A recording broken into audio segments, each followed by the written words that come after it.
qu'elle se définit, la ruralité, par des carences, par des manques, par des moins. Est-ce qu'on peut en parler autrement que dans cette peut-être opposition où, oui, effectivement, dans la question de la carence. Et première pointée, celle des services publics et les problèmes de mobilité, sans doute. La 6e et la 7e prise de parole, simplement les services publics, c'est génial. D'habitude, ça commence par ça.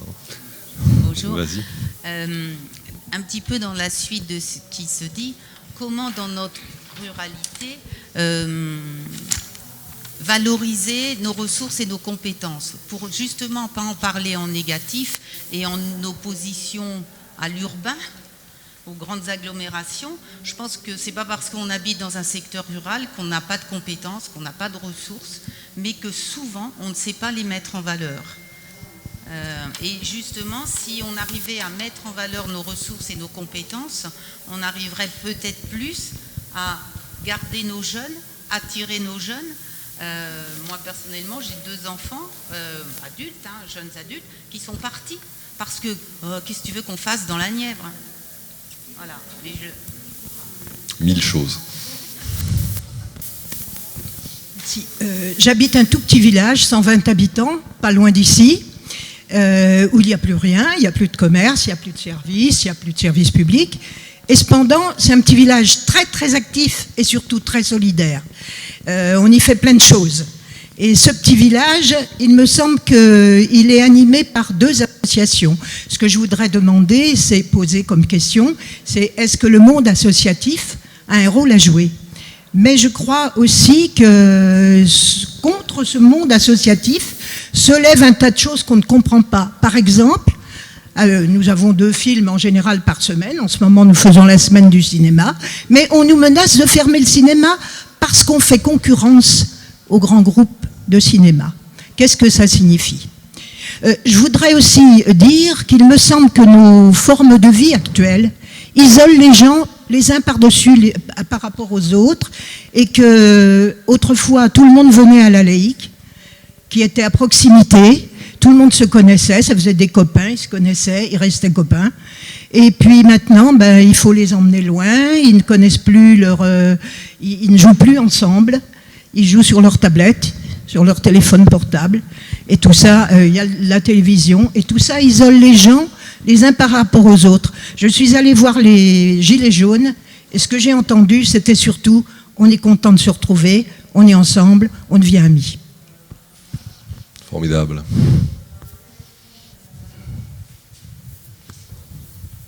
Oui, elle a déjà parlé.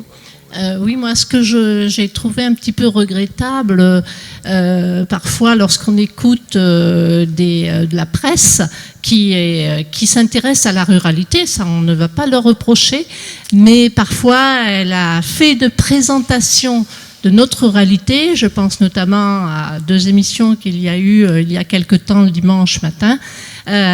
Cette ruralité peut faire peur. Elle est présentée un peu comme une sinistre. Enfin, c'est sinistre, c'est sinistre. Il n'a été fait état que de ce qui s'y passe pas bien, de l'isolement, de la précarité. Et c'est dommage, effectivement, que il n'y ait pas plus d'intérêt porté à ce qui se passe. Enfin, peut-être qu'aujourd'hui, tout va se démentir, mais qu'il n'y ait pas plus non plus d'intérêt porté avec tout ce qui se passe, parce que je pense à plein de villes, comme Lorme, comme oui, plein de Brinon-sur-Brevron. Enfin, il y a des choses formidables qui se passent une grande partie de l'année. Parfois, on sait plus enfin, on peut pas tout faire. Et ça, je trouve que c'est pas assez mis en avant. Voilà, peut-être qu'on trouvera une solution. Bon, ne regardez pas le journal de 13h de Pernod, en tout cas, sinon ça va vous achever, là. Oui. Oui, allez-y. J'ai entendu un grand président de mutuelle récemment, Nicolas Terry, dire que ce qui comptait, c'était de regarder les dynamiques territoriales, les dynamiques propres à chaque territoire. Et dans ma vie personnelle, j'observe qu'il y a de plus en plus de jeunes retraités qui fuient les villes, moyennes d'ailleurs, ou grandes villes, à cause des prix du foncier, et qui se réinstallent en monde rural. Sauf que, à Paris, au niveau national, on a encore des gens qui nous expliquent que l'avenir, c'est la ville. Et c'est la grande conurbation, etc. Comment on fait pour avoir une analyse un peu, une prise de hauteur des gens qui organisent, qui décident d'investir dans les infrastructures et de construire des politiques publiques adaptées?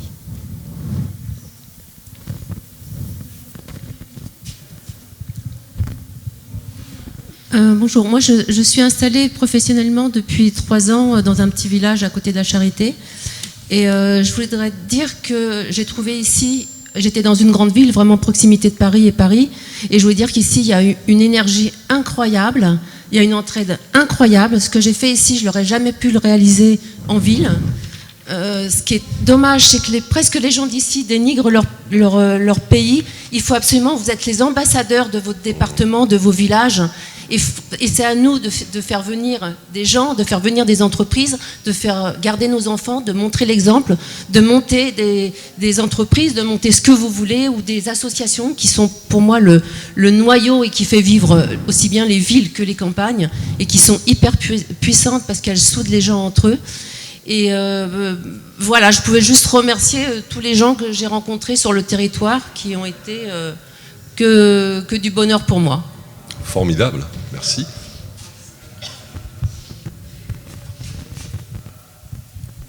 Merci. Le monde associatif, c'est quand même un peu compliqué parce que d'une part, il y a énormément de bénévolat en France et je pense que si on chiffrait le montant du bénévolat, on serait un peu étonné de ce que ça représente. Et les associations elles-mêmes n'ont pas le temps de le chiffrer, c'est-à-dire qu'on n'a pas le temps en général en association de faire des fiches de bénévoles. Et l'autre chose, c'est que pour qu'une association fonctionne, il faut qu'elle ait des sous. Et la manière dont on donne les sous aux associations a quand même changé ces dernières années. Donc c'est au projet, en général, maintenant. Ça demande un travail de brut. Et du coup, c'est un cercle vicieux parce qu'effectivement, il y a des territoires qui pourraient fonctionner avec plus d'associatifs. Et en réalité, les associations se cassent la gueule les unes après les autres. Les territoires en politique de la ville ont diminué de moitié sous Sarkozy. Enfin, c'est dur, quoi. L'associatif a du mal, pour les petites structures, à continuer d'exister. Enfin, moi, c'est mon expérience, en tout cas.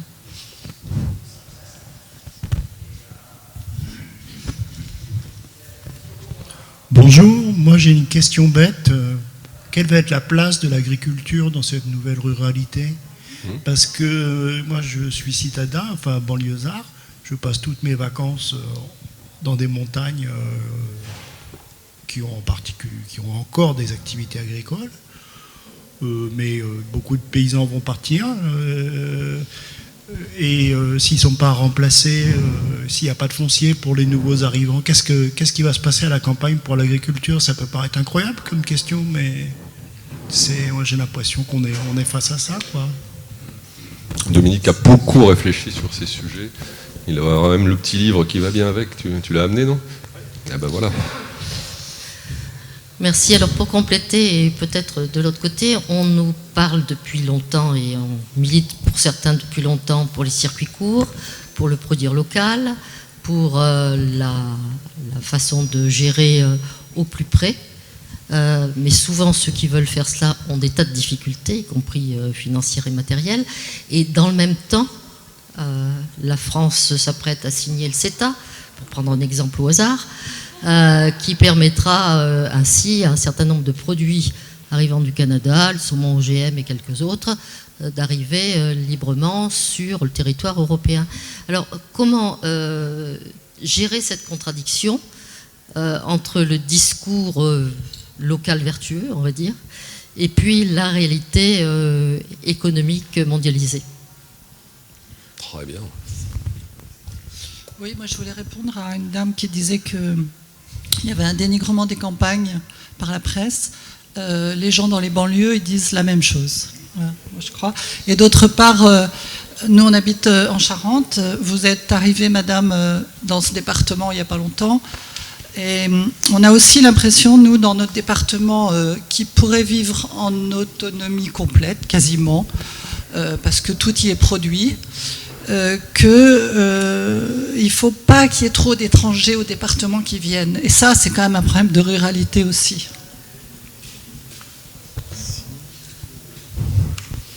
Formidable. Ben, vous êtes très bien, vous voyez, c'était un peu dur au démarrage, et puis alors après, inarrêtable. Donc, tu veux redire un mot? Vas-y, oui, au contraire. Hein. Juste redire une chose en écho à deux personnes. Les commerces ont fermé dans les petites communes. Vivre localement. Si on veut, on peut. Qui a fait le tort des petits commerces? C'est bien les consommateurs. Si on n'allait pas dans les supermarchés, voilà.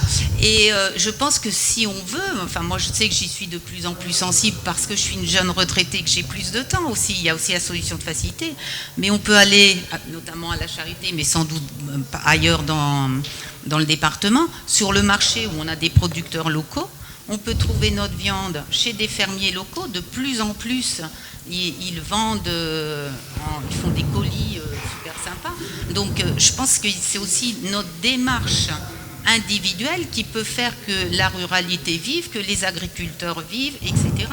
Et aussi pour laisser du foncier aux agriculteurs, et là je me fais l'écho de mon fils qui est un architecte, il me dit mais le rêve c'est de vouloir une maison individuelle, donc on construit en périphérie, donc sur quoi? Sur des terres agricoles, sur du foncier, et on abandonne les centres-villes et on ne rénove pas les centres-villes. Et on a dans nos petits bourgs et nos petites villes que beaucoup de ruines. Et quelle aide on nous donne pour éventuellement rénover? Quelle facilité on nous fait? Parce que c'est pas toujours facile de vouloir rénover des maisons quand on peut en avoir en centre-ville. Très bien. Moi, ce que je vous propose à ce stade, dont j'essaye de surveiller en même temps la montre, c'est qu'on fasse un premier tour, pas forcément de réponse à toutes les questions que vous avez posées, évidemment, parce qu'on n'en sortirait plus, mais de sentir un peu ce que les uns et les autres ressentent en vous écoutant. Commençons peut-être avec Anne, qui a travaillé, elle, je vous le disais tout à l'heure, sur la question du village du futur, c'est-à-dire en fait sur une projection de ce que pourrait être la ruralité, la forme de ruralité moderne qu'on appelle de nos voeux, et qui se traduit très concrètement, alors évidemment pas sur l'ensemble des points que vous avez abordés, qui sont très denses, très riches, mais sur une partie d'entre eux par des propositions de réponse, qui méritent évidemment et toujours d'être un peu améliorées. Anne, nous expliquer au fond comment on rend la ruralité moderne, quelles sont les pistes qu'on propose ici dans ce département. Merci Fabien. Alors ça va faire écho peut-être à une ou deux réflexions entendues. À la fois l'arrivée effectivement de nouvelles populations dans les territoires ruraux. Les territoires ruraux regroupent à peu près un tiers de la population. Et aujourd'hui, on sait, il y a une étude qui est sortie qui dit qu'il y a près de 8 personnes sur 10 et 8 personnes qui habitent en ville qui ont le désir de venir vivre à la campagne. Donc ça veut dire qu'on est aujourd'hui sur un phénomène intéressant en matière de développement des territoires ruraux. La deuxième chose, c'est que effectivement ces nouvelles personnes qui arrivent en milieu rural ont des nouvelles envies, ont des nouvelles façons de fonctionner, ont des nouvelles façons de consommer. Donc ça veut dire que dans ces villages qui aujourd'hui ont connu quand même une certaine désertification, une certaine paupérisation, aujourd'hui on est obligé d'inventer des nouvelles fonctions pour ces villages, des nouvelles façons de vivre ensemble. Alors c'est ce qu'on a fait sur le pays Nivernais-Morvan, donc la partie la plus rurale de la Nièvre, où on a essayé de proposer une nouvelle démarche aux maires de ces communes, alors des communes entre 600 et 2000 habitants, qui regroupent l'habitat, qui regroupent les services, qui regroupent une partie de l'économie. Et on leur a proposé pendant 6 à 12 mois de travailler avec des experts, urbanistes, architectes, ça marche plus ici, urbanistes, architectes, mais aussi sociologues et designers de services pour comprendre et travailler surtout... Explique peut-être ce qu'est un designer de service, qu'on n'y revienne pas, c'est important parce que... Alors, vous connaissez le designer d'objets, il est en capacité d'adapter et de construire un objet à votre usage. Un designer de service, c'est une personne qui est en capacité d'adapter le service, de comprendre le service qui va être déployé et d'adapter ce service aux besoins des habitants. Donc on a proposé cette démarche à ces maires de petites communes et surtout, on leur a demandé de travailler avec les habitants, de travailler sur des formes très participatives pendant l'ensemble de la démarche, et on leur a demandé de travailler sur toutes les questions du village, toutes les questions qui concernaient les habitants. On va travailler sur l'habitat, on va travailler sur le commerce, on va travailler sur les services, sur l'embellissement, sur la vie associative, sur les événements. Voilà, tous les sujets qui, à un moment, permettent de construire ensemble son propre futur sur ce village. Donc cette proposition a été faite en 2016 et à notre grande surprise, on a 14 villages qui ont levé la main. Et en fait, on a engagé une vraie démarche collective entre l'ensemble de ces villages. Aujourd'hui, on a des résultats très intéressants, hein, après 2-3 ans d'expérience. Si tu peux donner 2-3 exemples concrets. On a des boutiques qui réouvrent. Dans des villages où la rue commerçante, il y a 2 ans, on aurait parié vraiment à sa fermeture totale. Donc il y a des nouvelles boutiques qui réouvrent. Et alors là, on s'est aperçu aussi qu'on n'était pas sur une forme d'économie traditionnelle. On est sur des boutiques associatives. C'est pas simple à installer, hein, parce qu'on parlait du problème de concurrence. Donc ça veut dire qu'il faut expliquer. Mais n'empêche que ces boutiques associatives, elles permettent de remettre de l'activité, d'avoir du flux aussi dans la rue commerçante. On a des boutiques hybrides. Alors on propose du service, on propose du café, on va réparer des objets, des recycleries, des ressourceries qui s'installent. Et puis on s'est aperçu aussi que si à un moment la collectivité et les pouvoirs publics, hein, quels qu'ils soient, n'étaient pas très actifs, voire offensifs sur ce sujet-là, la politique au fil de l'eau ne fonctionne pas. Donc à un moment, il faut réinvestir. Anne, alors, si on parle des pouvoirs publics, ça a été aussi évoqué, hein, sur le regard qu'on porte sur les ruraux. Cédric, là, toi tu as été aux premières loges sur le fait qu'on dise aujourd'hui la commune redevient l'échelon démocratique de proximité peut-être le plus important. C'est ce qui fait notre République. Comment tu as senti à la fois la position des pouvoirs publics par rapport aux territoires ruraux et à ce type d'initiative? Est-ce que, disons les choses, hein, est-ce que l'État aujourd'hui répond à l'enjeu d'une ruralité moderne, ou est-ce que l'État, encore une fois, est plutôt absent? Alors, je passais encore une fois, mais en tout cas, il est à la traîne. Et quelque part, je ne sais pas si c'est forcément un handicap, au sens où ça permet aussi aux gens, aux acteurs ruraux, de se prendre en main leur destin. Et c'est la question qui est évoquée. Nous, on l'analyse plutôt dans la nécessité de changer de regard sur plein de petits sujets. J'en prends 2-3 au regard là, des premières interventions. Sur la question du commerce qui ferme, sur la question du maire qui n'a pas envie de se représenter, sur Jean-Pierre Pernaut qui filme la plaque du médecin qui... Bon, tout ça, ça existe. On va pas se mentir. La question, c'est qu'il ne faut pas que ça préempte le champ des représentations et que ça vienne... finalement, premièrement, affaiblir la conviction des ruraux qu'ils ont une forme de capacité à changer leur destin, et de l'autre côté, à conforter certains dans des certitudes qui sont finalement obsolètes d'elles-mêmes, à savoir l'avenir est dans le développement des métropoles, pour reprendre la question de Madame, sans être dans un effet de tribune, l'avenir il est à la campagne. La question, elle est de savoir comment est-ce que on fait tomber ces images qui sont pénibles pour les ruraux, et comment est-ce qu'on en fait un outil et quelque chose de positif. Je prends l'exemple des maires, puisque c'est mon registre de spécialité, on va dire les choses comme ça aujourd'hui. C'est formidable qu'il y ait des gens qui n'aient pas envie de se représenter. C'est une bouffée d'oxygène formidable pour ceux qui ont envie de se présenter. Il y a 1 million de Français, citoyens, qui s'étaient présentés aux élections municipales en 2014 pour 500 000 places. Donc ça veut dire qu'il y a deux candidats pour une place. Donc nous, la question du côté négatif, en plus on sait, il va y avoir des gens qui vont s'arrêter parce qu'ils ont fait 3, 4, 5 mandats. Quoi de plus normal pour leur vie personnelle, et y compris même dans l'écosystème local, certains vont dire, bon, on l'a déjà assez vu, c'est bon, il peut passer la main. Donc c'est pas forcément toujours négatif. La question du commerce, oui, il y a des villages où on assiste à la fermeture du dernier commerce, mais moi je peux vous garantir qu'il y a plein, et vous en êtes aussi des témoins, il y a plein d'endroits où on sauve, où on préserve, où on crée des commerces. Donc la question, il faut vraiment rompre avec cette monotonie d'une lecture négative. Et tout ça, ça tient à quoi? Ça tient au fait, et quelques expressions en ont témoigné, ça tient que le monde rural se caractérise par la matérialité des rapports humains.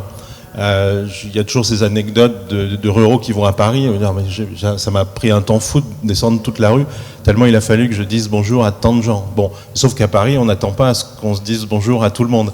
Et donc à partir de là, si on descend, si on revient dans son village, on se dit, ils savent pas vivre, quoi.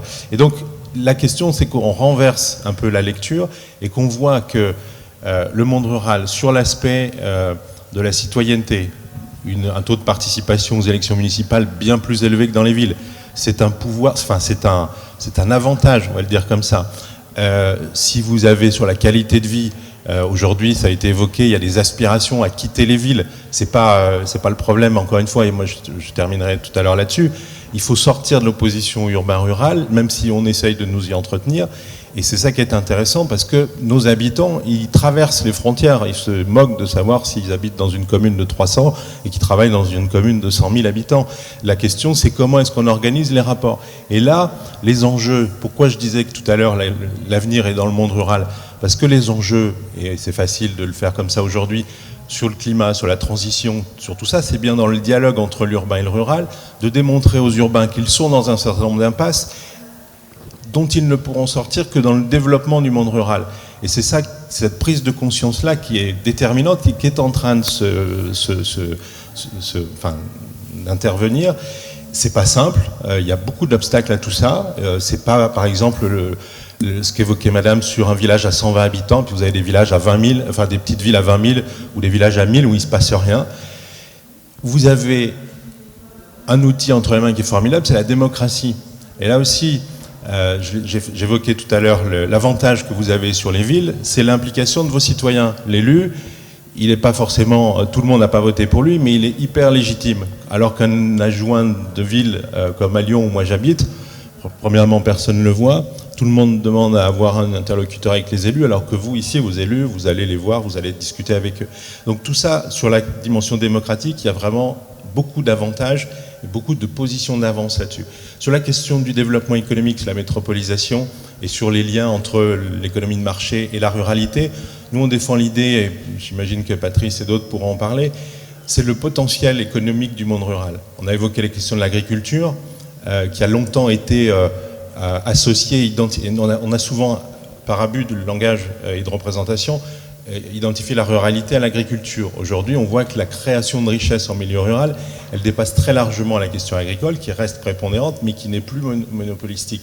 Et c'est ça qui est super intéressant, de voir comment aujourd'hui, par exemple, il y a des dispositifs qui rémunèrent les prestations environnementales pour la gestion du bien commun, qui est l'espace, qui est notre espace commun, qu'il soit dans une commune, dans une zone Natura 2000 ou autre chose. Il appartient à la collectivité. Je pourrais parler des églises, du patrimoine commun ou d'autres choses. C'est bien au nom de l'État, au nom de la nation et dans l'intérêt général qu'on le fait. Donc il y a vraiment beaucoup de ressources, ça a été dit, qui sont peut-être pas assez identifiées, pas assez vécues. Et donc la démocratie en est une, l'économie en est une autre. Et c'est pour ça que si on va vers cette évolution un peu dans la conception moins, je dis pleurnichard parce que le terme est un peu facile, mais en tout cas moins dans la complainte, on voit bien que le monde rural va nourrir la réflexion, et pas simplement la réflexion des décideurs, des urbains. C'est pour ça que je disais que l'État est à la traîne, et qu'il faut non pas en profiter, mais faire autrement. On a évoqué le monde associatif. Il n'y a pas un conseil municipal qui n'est pas composé de gens qui viennent du monde associatif. C'est une très forte porosité. Là aussi, c'est formidable et il faut en abuser. Donc, je me souviens, quand j'étais plus jeune, on me disait il faut penser global et agir local. La question, c'est est-ce qu'il ne faut pas compléter et dire aussi l'inverse, c'est agir global en pensant local. Ouais, ça c'est bien pour moi parce que ça fait une transition pour Dominique sur tu l'as évoqué à plusieurs reprises et vous l'avez évoqué aussi, la question du foncier d'une part pour absorber l'exode urbain, parce qu'aujourd'hui on est passé, il faut quand même se le redire, hein, de 150 ans d'exode rural à un exode urbain. Je rappelle qu'il y a 85% des gens qui nous disaient, sondés cet été, que la vie rêvée était à la campagne. Bah, ça va quand même nous changer un peu la vie. Alors Dominique, sur ces sujets-là, et puis peut-être en allant juste derrière, après la question du foncier, de comment on absorbe, comment on fait la différence entre le périurbain, qui s'appelle pas le périrural d'ailleurs, hein, le périurbain et le rural plus profond, et en quoi la gauche est-elle compatible aussi avec la ruralité? Tu as un parcours peut-être rappelé qui t'autorise à témoigner sur cette question-là. Puis je fais une dernière incise, si vous souhaitez aussi nous interrompre, parce qu'on a eu tendance à être tous très bavards, vous levez le doigt hein, et on casse le rythme et on reprend après. Dominique. Allez-y. L'étude en hiver aussi. L'étude en hiver. Parce qu'en été, tout le monde veut vivre à la campagne. Mais nous, on vit à la campagne en hiver aussi. Alors c'est mesuré assez régulièrement, hein, rassurez-vous, même en hiver. Charente. Ah oui, on peut pas lutter là. Si vous étiez en Lorraine, qu'est-ce que vous diriez? C'est rien du tout. L'hiver en Charente. Bon, je blague. Non, moi je crois que pour essayer d'éviter cette dualité entre les récits optimistes, le rural, le laboratoire du futur, etc., et puis le langage, cet autre récit désespérant des fractures territoriales et sociales, il faut, il me semble-t-il, prendre du recul. Et moi je refuse toujours, comme paysan, de m'être enfermé dans un discours de corporation, et comme rural, profondément attaché au milieu rural, de détacher le débat sur la ruralité du débat plus global sur la République et sur notre monde. Et je crois que la gauche est là, elle doit aujourd'hui répondre à une double fragilité qui est patente dans la génération climat, mais qui est infuse dans toute la société, c'est la fragilité de la planète, la maison commune, l'humanité au sens de la maison commune, et l'humanité au sens de la dignité de la personne, la dignité sociale, démocratique. C'est deux fragilités qu'il va falloir réconcilier. On sait que si on ne sauve pas la Terre, on ne sauvera pas les hommes. La question, c'est comment, en réparant notre humanité, on peut contribuer à sauver la Terre. Pour moi, c'est le grand récit politique de la gauche. Comme ça, j'ai déjà répondu à ta question. Et ça passe par deux choses. C'est une nouvelle génération civique, un renouveau civique, c'est-à-dire le retour de la démocratie, l'incarnation d'une vraie démocratie comme puissance d'émancipation collective, de résolution des problèmes. C'est-à-dire la méthode, c'est la démocratie. Et puis, l'autre grande question, c'est la régulation des communs. Comment est-ce qu'on va protéger et gérer l'ensemble de nos communs? C'est les deux sujets. Et la réponse de gauche, c'est la démocratie et la réponse pour gérer les communs. C'est-à-dire, c'est ni le libéralisme, ni l'autoritarisme, c'est la démocratie qui va gérer les communs. Travaux pratiques sur le milieu rural. Travaux pratiques quand on est dans l'espace rural. On est confronté aujourd'hui, je réponds à une question précise, qui est le foncier agricole, qui n'est qu'une part du foncier. Il y a aussi les forêts, il y a les espaces naturels, etc. Mais il y a la question du foncier agricole, dont vous avez redit à plusieurs titres, qui était quand même déterminant, structurant, etc. Tout l'espace habité, transformé par l'homme depuis des siècles, etc., qui font nos paysages, etc. Ce foncier, aujourd'hui, il est menacé par la dérégulation du contrat qui a été passé après-guerre. Tanguy Prigent, Edgar Pisani, sous l'impulsion du général de Gaulle, des courants de pensée réunis à l'époque, des communistes aux socio-chrétiens, font un pacte autour du foncier, qui est un pacte qui favorise le travail, qui favorise le long cours, le capitalisme du long cours. C'est les statuts du fermage, c'est la régulation par la puissance publique, par les sociétés d'expropriation. C'est d'une audace incroyable. On n'oserait pas imaginer le 10e des lois qu'ils ont votées à l'époque-là dans le contexte politique actuel. Une audace extraordinaire. Et ça donne, on s'en rend compte seulement après coup, des utopies. C'est 50 ans d'utopie foncière, où globalement la terre va plutôt à celui qu'on a besoin qu'à celui qu'on a les moyens, où la terre est garantie à celui qui travaille pour toute sa génération d'exploitation, etc. Ça donne un modèle français d'agriculture qui a ses parts d'ombre, ses déviances, ses tares, etc. Mais globalement, ça structure un paysage, et ça structure la compétition de notre entreprise, sa compétitivité, sa résilience, sa capacité, y compris à aborder l'agroécologie comme l'agriculture du futur. Et ça, c'est menacé depuis les années, allez, on va dire 2010, de crise de 2008, parce que vient s'ajouter à l'individualisme paysan, qui n'est pas pire que celui des profs, des petits entrepreneurs et de tout le monde, quoi, hein, je veux dire, avec même un petit temps retard, je penserais, hein, avec un petit temps retard, parce qu'ils étaient très catho et très socialo culturellement, les paysans, dans les corporations, les communautés et tout, ils cèdent à l'individualisme libéral et ils pensent que étant prédateurs du voisin, ils vont s'en sortir. Et il y a même des lois qui, en se dérégulant et en se simplifiant, les lois de simplification sont un poison, hein, elles charrient toujours des dérégulations terribles, la loi autorise des déviations et vient s'ajouter, mais seulement s'ajouter, le capitalisme international. C'est après la crise des subprimes, on voit un déplacement des investisseurs sur l'équation terrible, démographie, terre arable, et qui disent le foncier est une bonne affaire. Et comme il a été régulé en France, il devient un objet de prédation. On s'alerte, on s'alarme. Je le salue ici, il n'est pas là, mais Christian Paul est mon premier interlocuteur. Je suis élu député en 2012. Je raconte nos histoires locales à Christian qui a un peu plus de bouteilles, et il me dit « faut que tu fasses une loi ». Et je me dis comment on fait. C'est Christian qui m'apprend à réunir les syndicats paysans, les communautés, les représentants des territoires, etc. Et on fait une première loi qui va donner un compartiment qui ne sera jamais examiné, mais qui va donner un compartiment dans la loi d'avenir foncier et qui bute sur la Constitution. Une Constitution qui, en France, pour des raisons historiques que je ne vais pas vous faire l'injure de rappeler, hein, l'émancipation du sujet, sacralise la propriété et la libre entreprise. Et ces deux sacrés républicains sont contraires au commun, qui est le défi du XXIe siècle. C'est-à-dire que toutes les lois de régulation du foncier qu'on invente pour contrarier le capitalisme spéculatif, les sociétés anonymes qui passent à travers les mailles des régulations inventées par Pisani, sont protégées par la Constitution. Et d'effort en effort, pendant des années, on va essayer au Parlement d'apporter des lois, etc. Je porterai la dernière 2 jours avant la fermeture de la boutique en 2017. On est en 27 mars 2017, un truc comme ça. Juste après le devoir de vigilance, on vote coup sur coup 2 lois historiques, cher Daniel, hein, une sur l'accaparement du foncier et une sur le devoir de vigilance des multinationales. In extremis, à bout de souffle, la gauche pose 2 objets politiques qui survivront et qui réapparaîtront comme des objets d'avenir, j'en suis convaincu. Et ça, on l'a fait toujours avec des collectifs et parfois, souvent, contre l'avis du gouvernement et avec une société civile, en dialogue avec la société civile. Je donne les clés d'une réussite. Dialogue avec la société civile et résistance aux injonctions du conservatisme gouvernemental qui est souvent le cas par essence, qu'on soit à droite ou à gauche. Et cette loi sur le foncier se bute à la Constitution, nous échouons, nous gagnons des petites parts, mais vous savez, la régulation du foncier, c'est un peu comme un barrage. Tant qu'il y a des brèches, il ne sert à rien. Quand on a un barrage, on peut réguler, on peut ouvrir les vannes ou les fermer, mais quand il y a des brèches, ça ne sert à rien. Donc on a bouché quelques brèches, mais il y a d'autres brèches qui sont béantes.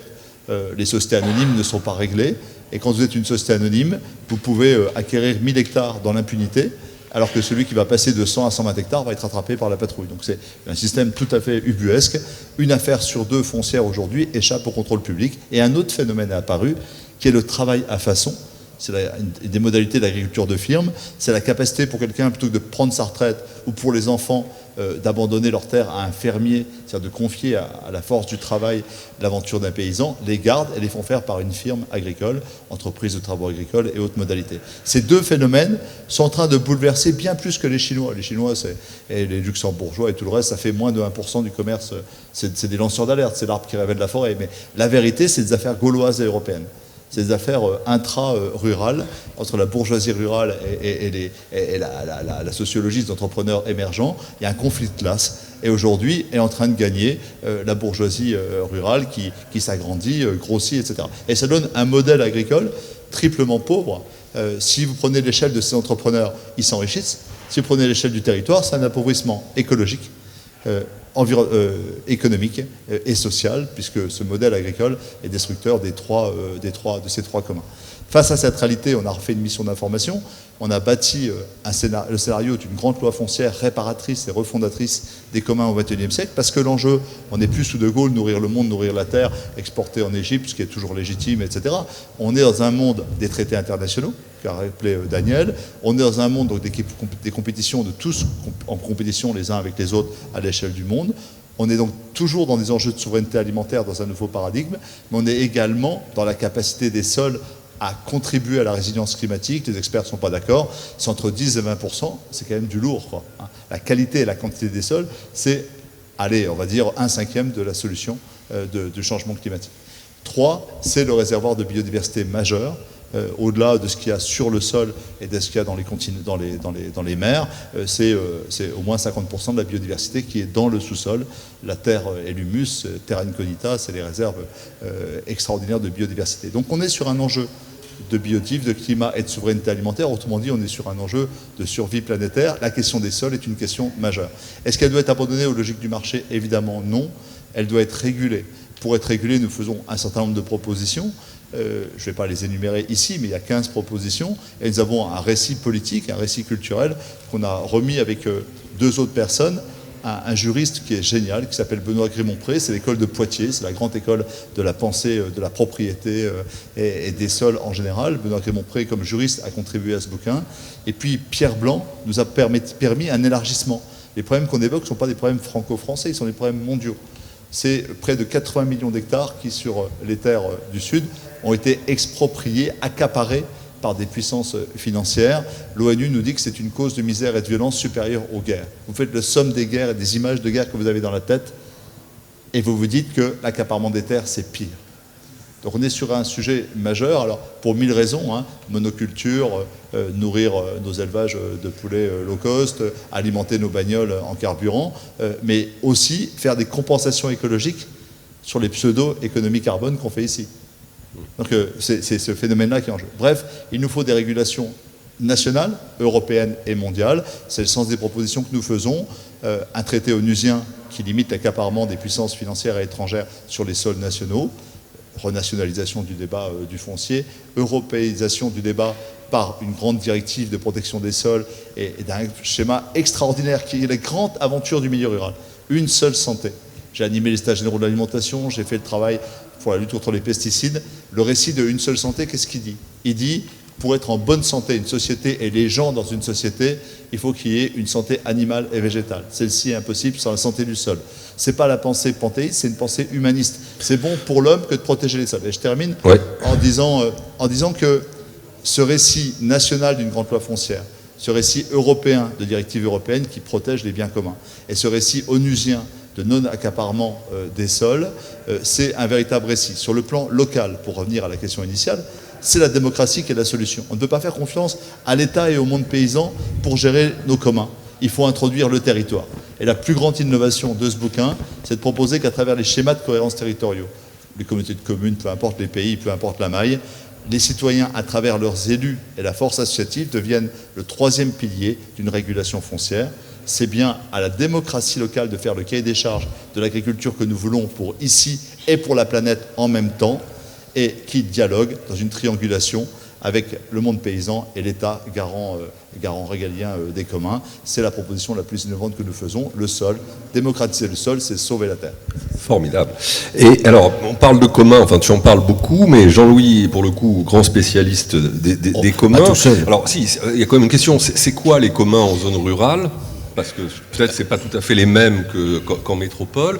Et puis c'est aussi une question qui est souvent lancinante, que tous ont plus ou moins effleuré, c'est la question du financement. Est-ce qu'on a, comme dirait l'autre, tout essayé pour mobiliser des moyens sur ces territoires, ou est-ce qu'il y a encore d'autres choses qu'on peut-être on n'imagine pas au premier abord comme ça? Alors, je ne vais pas vous faire un cours sur les communs, ça serait très vaste. Dominique a parlé de ce point qui est très important, qui est les communs naturels, qui est le foncier et d'autres choses. Il y a aussi aujourd'hui des choses très importantes avec les communs immatériels. L'exemple qu'on donne toujours pour que vous compreniez, c'est Wikipédia, c'est les communs de la connaissance, parce que ce que l'on est en train de faire là, en se parlant, en délibérant, c'est fantastique. Ça ne s'use pas. Enfin, je veux dire, vous pouvez le partager autant que vous voulez, ça ne s'use pas. Et donc le point important, et c'est là-dessus que je voudrais déjà faire passer un premier message, pour moi il y a 2 messages clés que je voudrais vous faire passer au titre de la COP du commun, mais je viendrai aussi sur la question financière après. C'est le temps de la désinhibition et du translocalisme. Alors ça fait un mot pompeux, translocalisme, mais je voudrais y insister. Parce que désinhibition, ça me fait un peu penser, j'étais jeune, mais aujourd'hui je pense que dans le monde rural, et pas que dans le monde rural, parce qu'on pourrait aussi poser la question dans les banlieues et ailleurs, c'est un peu comme quand les parents d'enfants handicapés se trouvaient dans les années 60 où il n'y avait pas de réponse. Eh bien, ils ont fabriqué la réponse. Et donc, moi, mon point, c'est de dire, certes, et je ne suis pas anti-État, j'ai été fonctionnaire, je suis de famille de 3 générations de fonctionnaires, etc. Je crois à l'État, je pense que ça a du sens d'être agent public et du service public. Mais, il y a un moment, il faut être dans la démocratie active, il faut prendre son destin en main. Ce que je voudrais que vous sachiez, et c'est là où je vais introduire le translocalisme, c'est qu'il se passe des tas de choses. Et il faut aider à les propager. Alors, certaines marcheront bien, certaines marcheront bien dans un endroit, pas dans un autre, ça. Peu importe. L'important, je vais vous donner des exemples. Hein, voilà, pour vous, voilà. Les commerces. Il s'est créé, j'ai mis un peu 3 francs 6 sous perso, hein, je veux dire, dans un truc qui est une société coopérative d'intérêt collectif qui s'appelle Village Vivant. C'est quoi la démarche? C'est de racheter des pas de porte pour réouvrir des commerces dans les villages. Premier exemple que j'ai, Rietor de Randon, je suis lozérien d'origine. Autre exemple d'émancipation. Loi NOTRe, donc vous savez cette histoire d'organisation des compétences entre les collectivités, on dit les départements n'ont plus le droit de s'occuper d'économie, parce que l'économie maintenant c'est les régions. Moi je suis lozérien d'origine, on avait pris une initiative qui s'appelle la start-up est dans le pré. Comment faire venir des jeunes et dire ben voilà, tu peux créer des start-up dans ton pré. Alors un coup on a fait en Margeride, un coup on a fait sur le COS, etc. Ben avec la présidente du conseil départemental, on a dit on n'en a rien à cirer. On n'en a rien à cirer de la loi NOTRe. On continuera à faire la start-up est dans le pré parce que c'est bien. Et puis on attendra de voir que, bon, ça veut dire aussi parfois qu'il y a des initiatives qui rencontrent des obstacles bureaucratiques. On en parlait avec Nicole Alix, qui est la présidente de la COP des communs. Il y a des collectivités qui essayent d'agir en favoriser les communs. Et il y a des crétins, entre guillemets, passez-moi l'expression, mais il y a des gens qui croient bien faire leur travail de sous-préfet, qui défèrent au tribunal administratif pour dire gna gna, c'est pas de la compétence de la commune, etc. J'allais dire, il faut parfois faire des infractions juridiques pour faire des progrès politiques. Autre exemple que je voudrais citer, pas que français d'ailleurs, c'est aller voir ce qui se passe dans d'autres pays européens. Alors, par exemple, sur les sujets des communs, nos amis italiens sont très intéressants. Bon, ça renvoie aussi à toute une culture italienne, mais se réapproprier collectivement, pas individuellement. Et le débat sur la propriété est crucial, mais je ne vais pas le développer là. Donc, des espaces pour en faire des choses. La dimension, bien sûr, maintenant, ce qui s'est développé, enfin, ce qui peut se développer sur les boucles locales d'autoconsommation d'énergie renouvelable. Prenons un exemple qui est assez typique dans notre secteur, c'est les fermes de Figeac, qui sont que ces agriculteurs qui partent pour consommer et qui élargissent petit à petit, partant de la démarche purement énergie, pour faire plus de choses. Dernier exemple que je voudrais citer, parce que je vais aller faire un voyage d'études, je les connais bien, c'est ce que font nos copains anglais. Alors je cite cet exemple parce qu'il va faire hurler en France, mais je pense qu'il faut aller le voir. Nos amis anglais ont connu un Premier ministre qui s'appelait David Cameron, enfin qui s'appelle, il est toujours vivant, David Cameron, qui avait créé la Big Society. La Big Society, bon, c'est une vision conservatrice, humaine de la société. Et il a décidé que les services publics locaux étaient hypertrophiés. C'est sa vision du monde, hein. Mais il a dit il faut les privatiser. Quelle est la réponse britannique? Il transforme. Alors c'est très intéressant sur les écoles primaires. Alors ça s'inscrit dans un pays où il n'y a pas de ministère de l'Éducation nationale, etc. Mais c'est même très intéressant parce que j'ai entendu que ça se passait comme ça dans un village en France. Eh bien, les habitants du pays créent une coopérative, ils reprennent l'école et ils gèrent eux-mêmes l'école. Voilà, et donc moi, ma démarche, elle rejoint celle que certains ont dit, c'est purement citoyen. Alors, si possible, vaut mieux que ça se passe bien avec les élus locaux. Il faut être très honnête. Si la collectivité fait locaux, à tout le moins, si la collectivité est bienveillante, c'est bien. Parfois, quand c'est le clash, c'est compliqué. Je vais prendre un dernier exemple très précis. J'ai aidé, et je suis là aussi sociétaire d'une société coopérative d'intérêt collectif à Roussillon, Ocra, qui vise à revaloriser l'ocre, etc., etc. Bon, ils sont en bisbille locale avec le maire. Bon, bah, c'est un peu compliqué. Bon, ben, enfin, on est un pays, on arrive à se parler, le préfet, machin, on va finir par y arriver. Donc, moi, mon point, c'est de dire translocalisme, et c'est nous ce qu'on essaie de faire à travers la COP des communs, mais avec d'autres, c'est faire connaître des initiatives. Rien ne vous interdit de savoir ce qui se passe ailleurs, de vous l'approprier chez vous à votre sauce adaptée, et regardez, y compris à l'étranger. Et c'est un peu par rapport à la question tout à l'heure, par rapport au traité CETA, etc. Il faut être très clairement, moi j'ai une ligne qui est simple, acteur du territoire, citoyen du monde.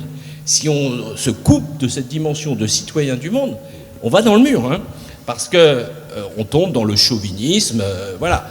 Et on ne peut pas, enfin c'est pas surprenant, mais on ne sauvera pas la planète en étant dans le chauvinisme local, hein. Et en revanche, il faut respecter la diversité locale, etc., etc. Dernier point que je voudrais évoquer, c'est culture, parce que je ne veux pas l'oublier, c'est très important. Ma banque est la banque de tout le monde du spectacle vivant, etc. C'est tout ce qui est la culture amateur. Amateur. Parce qu'il faut s'occuper des professionnels. Mais le vivier, c'est comme le sport. Hein. Pour qu'il y ait des grands footeux et des grands machins, il faut d'abord qu'il y ait des amateurs. Et donc c'est très précieux de faire vivre dans les territoires les fanfares, les chorales, tout ce qui est amateur. Et ça termine sur ce dernier point. Et j'ai entendu les associations. Mais attendez, il y a tout un monde de l'économie sociale et solidaire, pour reprendre ce jargon-là, qui est d'abord un monde acapitaliste. C'est pas en plantant de l'argent dans le sol que ça fera pousser quoi que ce soit. Il y a des endroits où on a besoin d'argent. Et je ne nie pas la place de l'argent. Mais c'est d'abord, qu'est-ce qui compte? C'est l'engagement des gens, c'est le dévouement. Et il y a la démarche associative n'est pas d'abord une démarche où on va chercher du fric. Alors, le banquier que je suis va vous dire, oui, il y a des secteurs d'activité où il y a besoin de capital fixe, parce que pour construire une usine, une cimenterie, oui, il faut du fric. Mais dans le problème de l'agriculture, c'est ça. C'est le problème de fond, c'est la propriété du foncier. Mais après, honnêtement, dans le domaine des services, il n'y a pas besoin de beaucoup de capital initial. C'est pour ça d'ailleurs qu'il y a des banquiers d'ailleurs qui vous prêtent de l'argent, etc. Donc, je pense que vous n'imaginez pas à quel point l'esprit du capitalisme nous a tous pénétrés. Moi, je vais de temps à autre faire des tours dans les écoles de commerce, etc. Tous les petits jeunes, ils disent « Ah, il faut du fric ». Mais non. Il faut se lever le matin, il faut travailler, voilà. Bon. Ne dis pas qu'il faut traverser la rue, parce que... Ah non, ça j'ai pas dit ça. Néanmoins, sur les financements, rapidement, parce que c'est vrai que ça va, je sens que ça va déborder, et notamment sur cette initiative américaine qui s'appelle la loi sur le réinvestissement du crédit, qui est extrêmement intéressante, si tu peux peut-être nous éclairer un peu là-dessus. Très brièvement. Oui. Donc c'est une loi très intéressante qui a été votée sous les démocrates il y a de nombreuses années, qui est dans une logique très américaine, hein, qui est très liée aux logiques de communauté, et en particulier d'aspect ethnique, voilà, mais qui oblige les banquiers, enfin, pour être simple, une agence, à réinvestir l'argent localement. Et donc ça, c'est un point, à mon avis, très important. C'est d'abord d'être conscients les uns les autres qu'en tant que déposants, on a un énorme pouvoir sur le banquier. Vous savez, c'est ce qui s'est passé aux États-Unis et en Angleterre après 2008. Les mecs, c'était move your money. C'est reprendre son fric et aller le mettre dans la banque d'à côté. Je peux vous dire que quand ils commencent à être pris à la gorge, les banquiers, ils finissent par comprendre. Premier élément. Deuxième élément, c'est leur demander de rendre des comptes. Parce que le fric qu'ils prêtent, c'est notre argent. Donc c'est tout con. C'est pas l'oncle Picsou, mon histoire de banquier. C'est vous me faites de l'argent sur mon compte courant, sur votre compte courant. Une partie de cet argent le prête pour des projets, etc. Et donc ça, c'est un point important. Dernier point qui est important, c'est les formes modernes, comme ce qu'on appelle la finance participative, le crowdfunding, sous forme de dons, sous forme de prêts, etc. Et bien sûr, la finance solidaire, que le Crédit Coopératif a inventé il y a plus de 35 ans. Nous avons la capacité, les petits ruisseaux font les grandes rivières. Alors, c'est important voilà, bon, moi j'ai cette capacité financière, j'essaie de le faire, de mettre, je sais pas quoi, 500 €, 1000 € si on peut. Il y a des clubs de cigales, il y a des tas de choses. Donc, on a la chance d'être dans un pays où il y a encore de la liberté. Donc, il y a un truc tout simple, la liberté ne s'use que sinon on n'en s'en sert pas, et ça vaut en matière économique et sociale comme ailleurs. Parfait, merci beaucoup Jean-Louis. Patrice, alors c'est pas pour conclure, parce qu'on va essayer de se reparler après. Oui, si vous avez à ce stade encore on va faire courir Benoît encore, il a mis la serviette, donc il est chaud, allez-y. Vas-y, pardon. C'est le Tour de France. Oui, c'est parti, là, c'est le prologue. C'est le prologue du Tour de France. Oui, moi je voulais parler quand même de certains territoires où il n'y a pas d'exercice de la citoyenneté. Pourquoi ? Parce qu'il y a un grand isolement de la population et où il ne peut pas y avoir de démocratie.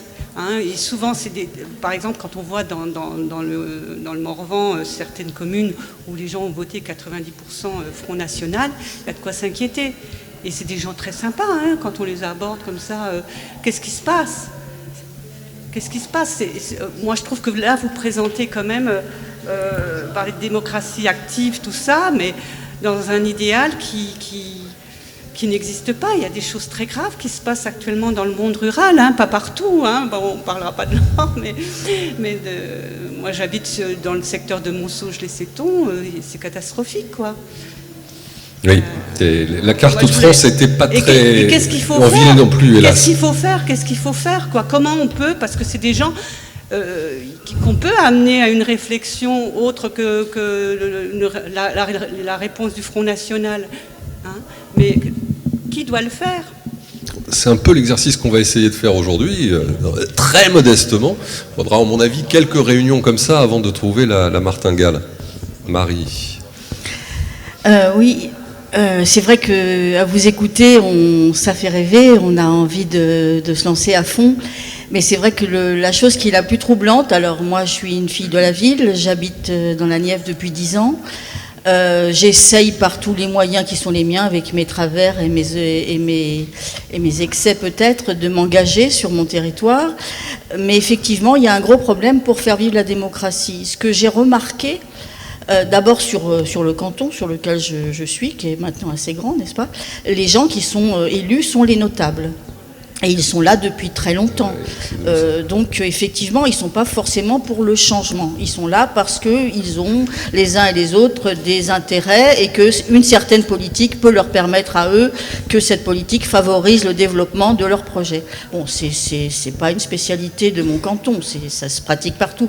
Mais par contre, ce que j'ai remarqué beaucoup, c'est que dans mon village, dans mon canton, parmi les gens que je rencontre, personne ne prend la parole. Parce que prendre la parole, c'est risquer de se faire des ennemis. Et ça veut dire ne plus avoir son voisin d'en face qui peut vous donner un coup de main quand on est dans la merde. Donc ça veut dire que la démocratie, elle est un petit peu tronquée. Je pense qu'il y a un gros problème de liberté d'expression. En tout cas, moi, je le vis très très mal et c'est très très difficile. Et par rapport au fait de faire savoir aux élus ruraux ce qui se passe ailleurs pour peut-être leur donner envie de développer des projets, je pense que, alors sans le dire comme ça parce que ça pourrait les froisser, ça vaudrait peut-être le coup de réfléchir à comment leur apporter une formation, parce que souvent, voilà, ils se balancent dans un truc, parfois même si je ne suis pas de leur point de vue, de leur avis politique, ils sont pleins de bonne volonté, mais ils gèrent leur commune comme ils gèrent leur maison. Et ils ne veulent pas dépenser, et ils ne veulent pas que l'argent, faut pas que ça coûte, faut pas que ça change, faut pas, voilà. Donc, bon, voilà, j'avais envie de faire part de ça. Non, mais c'est bien, merci. Encore une ou deux, ou on sollicite Patrice Joly sur ces questions de démocratie et de métropole? Oui, allez-y. Bonsoir, je suis aussi designer. Anne Algret travaille sur le village du futur. Moi, je travaille sur la banlieue du futur. Et aujourd'hui, on a évoqué la banlieue avec la ruralité, mais on les a évoquées à côté. On n'a pas articulé les deux réflexions et je trouve ça dommage. Et en plus, les deux fois où la banlieue a été citée, c'est en termes de représentation négative, pour dire que c'est comme la représentation négative que nous avons des quartiers. Donc, est-ce possible de penser l'articulation entre ces deux espaces qui, je pense, partagent des enjeux, des questions et peut-être même un futur commun? Et on a aussi parlé de futur urbain et aussi de futur de la ruralité, mais les futurs sont multiples, hein. Ça dépend aussi de notre expérience. Par exemple, moi, j'ai pas du tout envie de revenir chez vous pour être agriculteur, mais j'ai envie de penser mon futur avec le vôtre. Très bien, merci. Bon, Patrice, sur ces sujets, alors à la fois de démocratie, on voit bien qu'ils reviennent bien, et puis de, quelque part, c'est un peu ce que vous dites d'une certaine manière aussi, de métropolisation des esprits, c'est-à-dire que les territoires dits périphériques abandonnés, les oubliés de la République, on l'a entendu 200 fois, en clair, les banlieues et les espaces ruraux, périurbains ou rural plus profonds, comment on fait pour ruraliser finalement?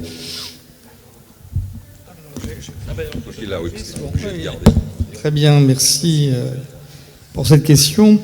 On a évoqué la question de la représentation et m'apparaît fondamentale, c'est-à-dire qu'il y a un combat culturel pour désarticuler, discuter, critiquer les paradigmes sur lesquels aujourd'hui on pense à la fois l'organisation de la société, mais également les perspectives du futur. De manière très concrète, aujourd'hui, on est toujours sur l'idée les choses iront mieux, on apportera une réponse, une meilleure utilité sociale en réponse aux besoins de nos concitoyens, en massifiant, en concentrant, et ça reste dans les esprits.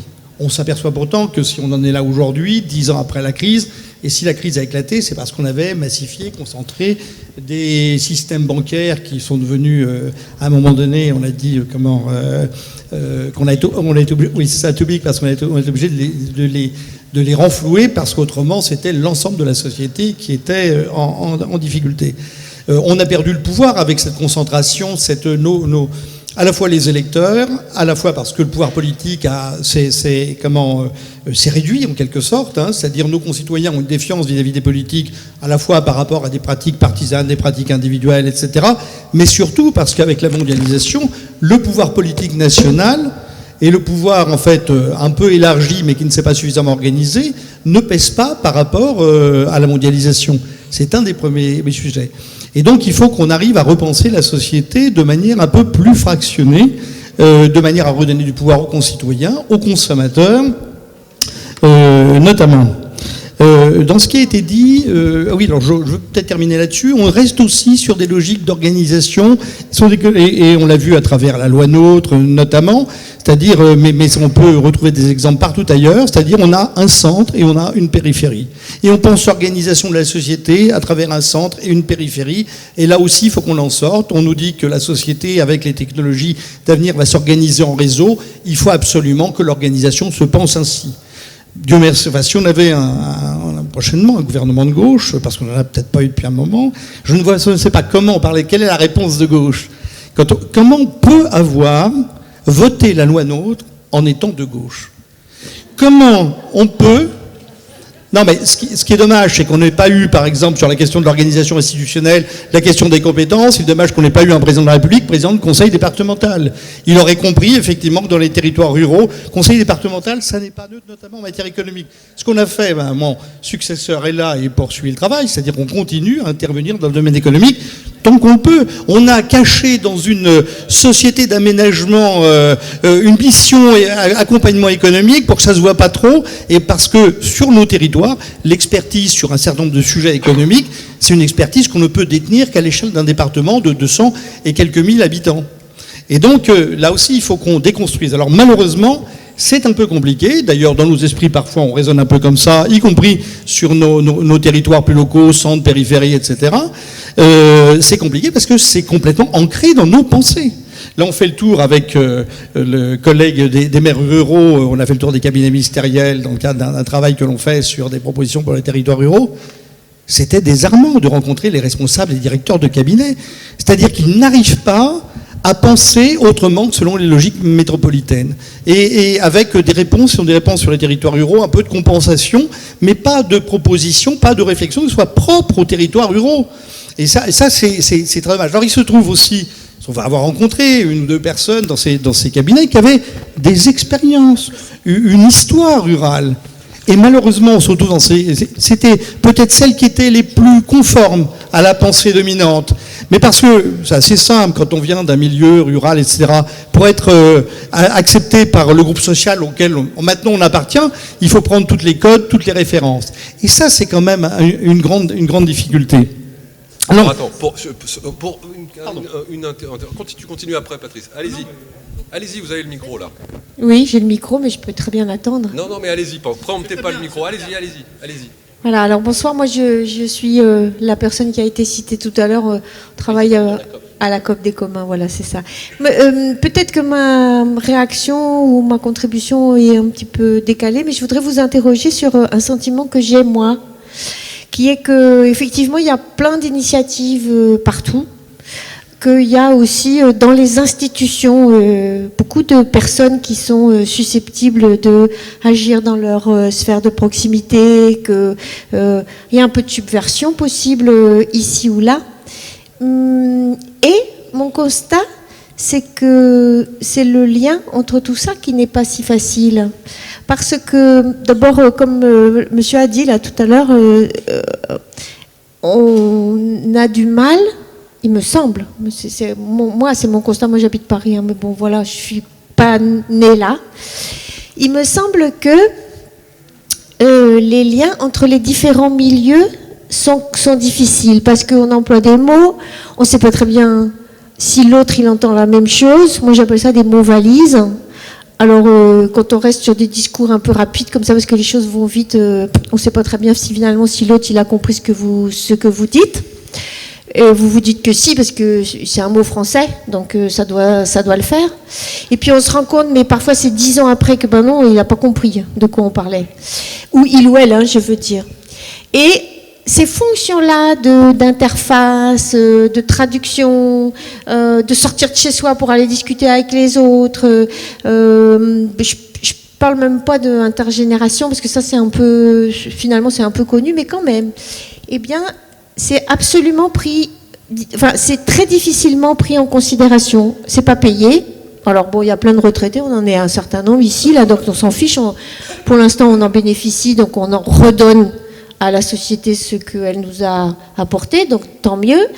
Mais on peut pas refaire le monde tout seul. Je veux dire, par exemple, nous à la COP des communs, on en a des paquets là de 25-35 ans et ils ont la tête qui tourne, hein, et ça va vite.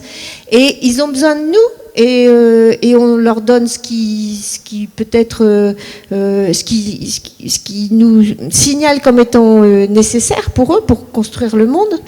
Mais cette fonction-là, elle n'est pas prise, enfin, en tout cas, pas bien prise en considération. Nous, on fait un peu de recherche-action, des choses comme ça, d'expérimentation. Ça intéresse pas beaucoup. Je ne le dis pas du tout comme une attaque vis-à-vis de ma voisine, mais ça intéresse assez peu de mécènes, parce que ça produit pas des effets tout de suite.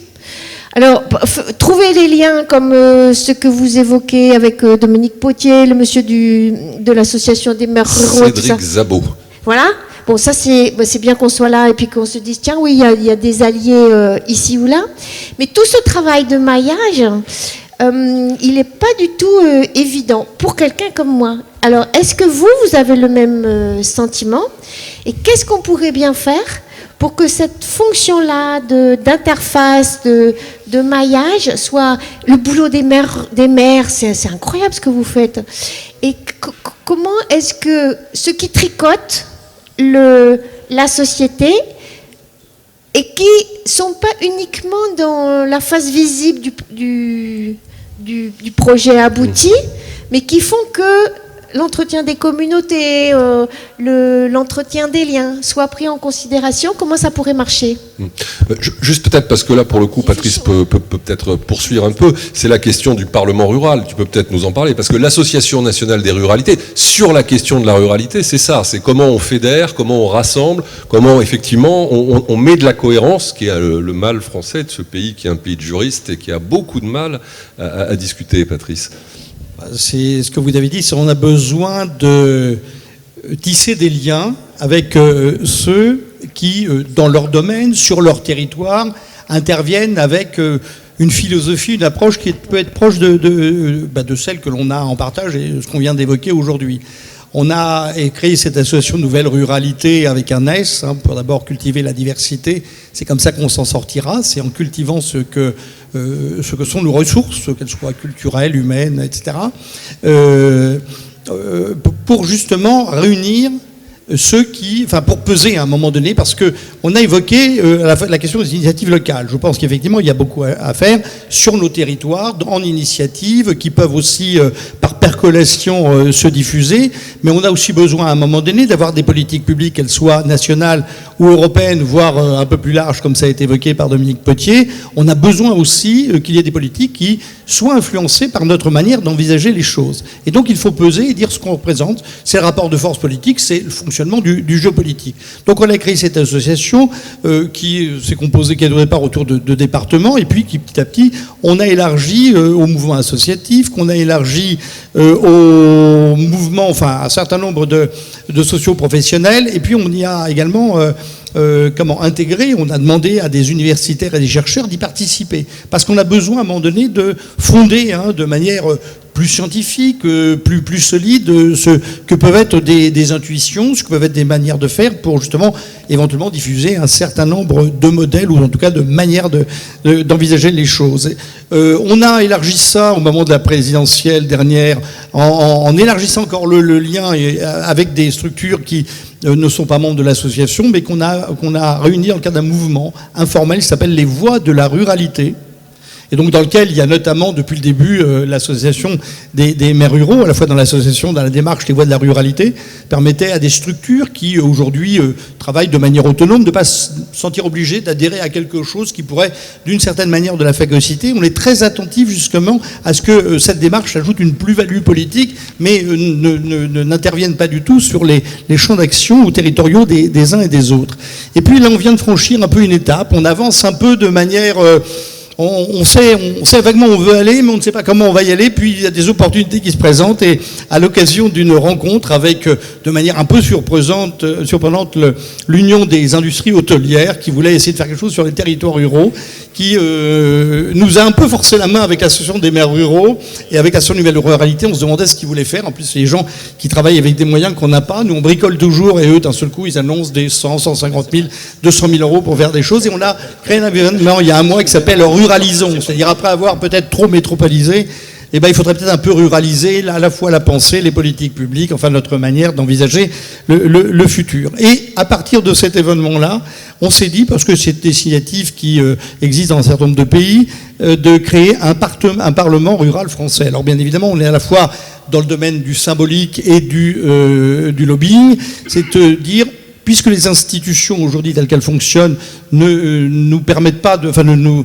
considèrent pas ou considèrent pas les territoires ruraux comme ils devraient être considérés, eh bien on va trouver un mode de fonctionnement qui nous permette là aussi de continuer à peser, de prendre l'opinion publique à témoin et de forcer un peu forcer les choses. Alors pour tout vous dire, sur le Parlement rural, avec Cédric on y travaille, aujourd'hui on tâtonne, on ne sait pas exactement ce qu'on va en faire, comment on va fonctionner. C'est ça aussi qui est intéressant, c'est qu'il n'y a pas il n'y a pas de pré-construction, donc on va voir, on se retrouve mardi soir, et puis à une dizaine de structures qui sont un peu dans le cœur du sujet, et on va voir comment on peut envisager la manière de fonctionner. Bon, un outil qui se construit. Oui, j'avais une question qui n'est pas du tout provocatrice. Il y a 36 000 communes qui représentent, je crois, 35 maintenant, qui représentent, je crois, 40% des communes européennes, ou équivalent, et certains, au plan national, qui disent qu'on a trop de communes. Alors, moi, je suis convaincue qu'on n'a pas trop de communes, donc c'est pas du tout justement polémique ce que je dis, mais en vous écoutant, je veux dire, le Parlement rural, c'est le Sénat normalement. Enfin, le Sénat a été conçu pour ça. Donc, si on devait supprimer des communes, quand je vous écoute, c'est certainement pas les petites communes et les communes rurales. Et je pense qu'aujourd'hui, dans le cadre de la réforme constitutionnelle qui s'annonce mais qui ne se fait pas, et que peut-être ce sera le projet de la prochaine mandature, je pense qu'il faut vraiment anticiper ça. Alors c'est quoi votre avis, vous, l'association des maires ruraux, quand on vous dit qu'il y a trop de communes dans ce pays ? Il est très bon sur ce sujet. Mais alors, par contre, on l'a fait courte, petit rappel règlement, il nous reste une quinzaine de minutes grand maximum si on veut, parce qu'on a commencé à 10.